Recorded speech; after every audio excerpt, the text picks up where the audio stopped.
everybody was so nice. The place was so homey, no smell. Because I'm a social worker and I go all over the place. And I could tell you I have to take a deep breath before I go in. But when I arrived at Ballard, it's like, okay. And I was so thankful because I was there with my sister almost daily, twice a day. You know, I would stop in the morning and afternoon, after work. So anyway, when we arrived, they took her in. And what that impressed me the most about Ballard was the area they took her in. I said, I don't really like the area because she's Down syndrome. She would not be able to call for help. So I was walking in the hallway and one of the staff told me, is everything okay? And I said, well, I don't think I like the room where she's at. She said, why don't you say something? I said, no, I don't want to make any trouble. Within 5 minutes, somebody came and said, okay, we are moving her. And they moved her to a station next to the nurse's station.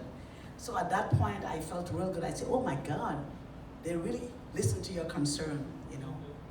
And the love that they gave to her, caring. That very first day they bathed her, she was at the hospital. She had not bathed for the longest while. And my sister, even though she's Down syndrome, the thing she likes more than bathing is food. What she likes to eat. And every time when she wakes up, she'll say, Pam bathe, Pam have to bathe. So even when I come here, they'll tell me, what is she saying to you? I said, she said, she hasn't bathed. They say, oh, she has been saying that all.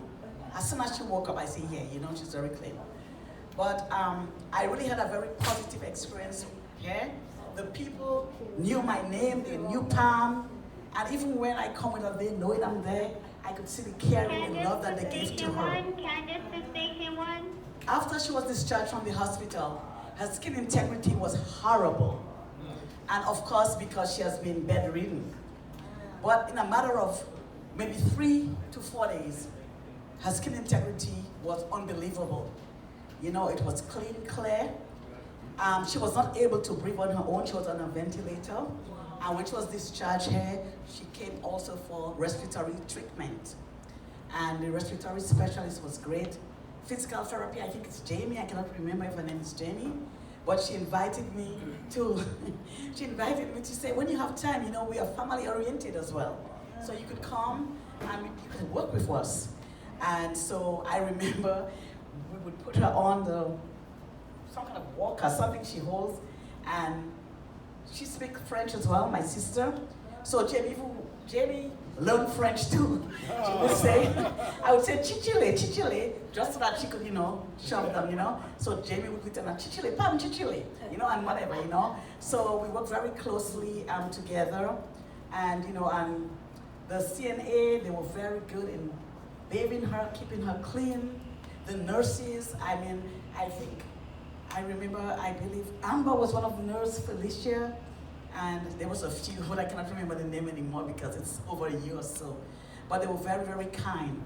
There was a time when she came, she was kind of sick. She had C. diff, and that was retarding her ability to participate in the activities, especially the therapies.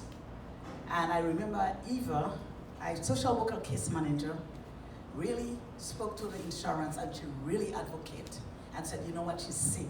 Just give her a chance. And they did continue to have her stay longer. And I told her, you know what, if you want to go home, you really have to do what they tell you to do.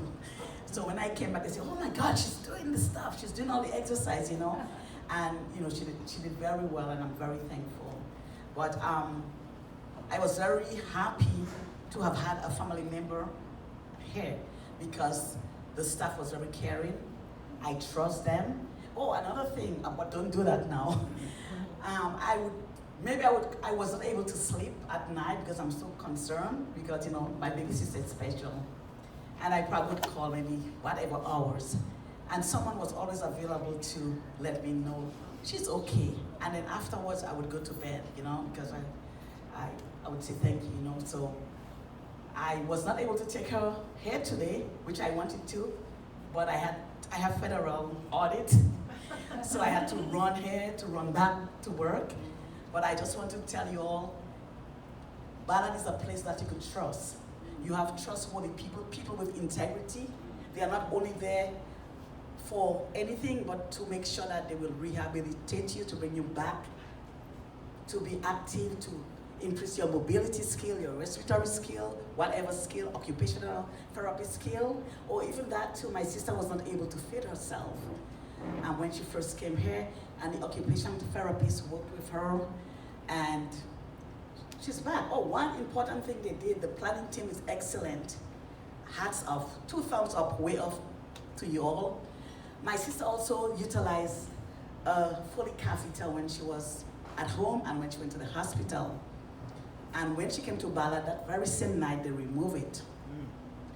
Upon discharge from Ballard, the planning team said, no, she's getting too much UTI, all this infection, and the recommendation was made that she should not use it anymore, would have to do like straight calf.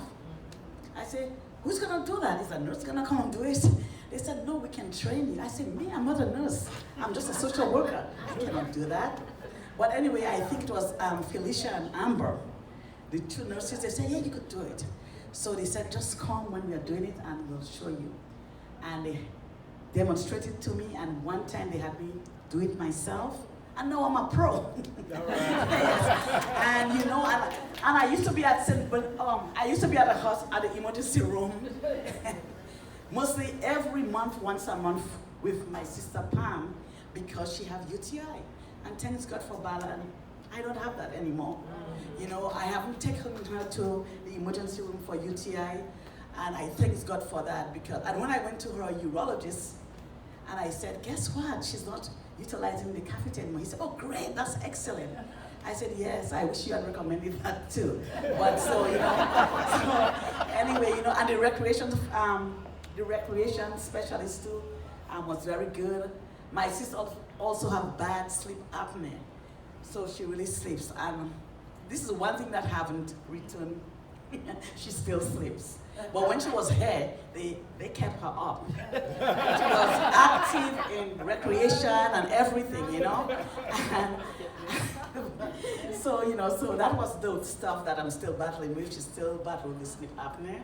She has a PAP machine, but of course when I wake up in the morning, the mask is on the pillow, you know, so again, I don't normally make recommendations, but based on the experience that I had with this place, I think it's one of the best places you could think of.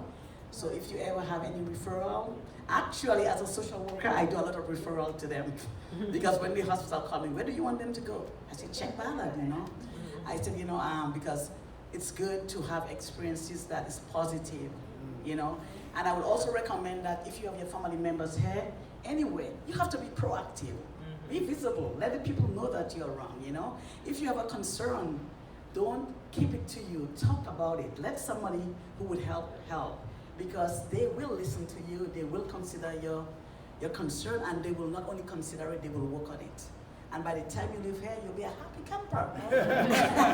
And also, you will get your life back again.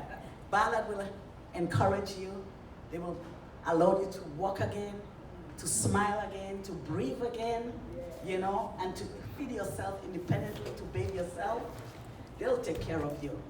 So I say, if you need to walk again, if you need to breathe again, if you need to dress again, call Ballard. They will be there for you. They will never abandon you. Thank you.